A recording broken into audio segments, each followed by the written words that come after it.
माननीय पक्षप्रमुख उद्धव ठाकरेजी जेव्हा पक्षप्रमुख होते तेव्हा या महानगरपालिकेला विरार ट्रॉमा सेंटर असेल, चंदन सरचं नालासोपारा पश्चिमेचं हॉस्पिटल असेल, बोरींचं बाल संगोपन केंद्र असेल, हे सर्व हॉस्पिटल पूर्णोच्चास घेऊन कार्यान्वित करण्याचं काम हे आपल्या मुख्यमंत्र्यांच्या माजी मुख्यमंत्री उद्धवजी ठाकरे साहेबांच्या कार्यकाळात झालेलं आहे।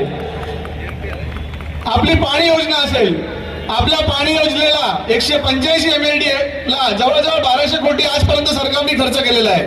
त्या खर्चापैकी 520 कोटी हे उद्धवजींच्या कार्यकाळात मिळाले आहेत।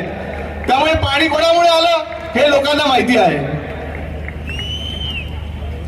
आज प्रस्तावित 12 उड्डाणपूल आहेत। या 12 उड्डाणपुलांसाठी आपले विरोधी पक्षनेते अंबादास दानवे असतील, आमदार सुनील शिंदे असतील, हे सातत्याने प्रत्येक विधानसभा आहेतच इकडे, त्यामुळे आमची गाडी लवकर तुमच्याकडे मागणी आहेत।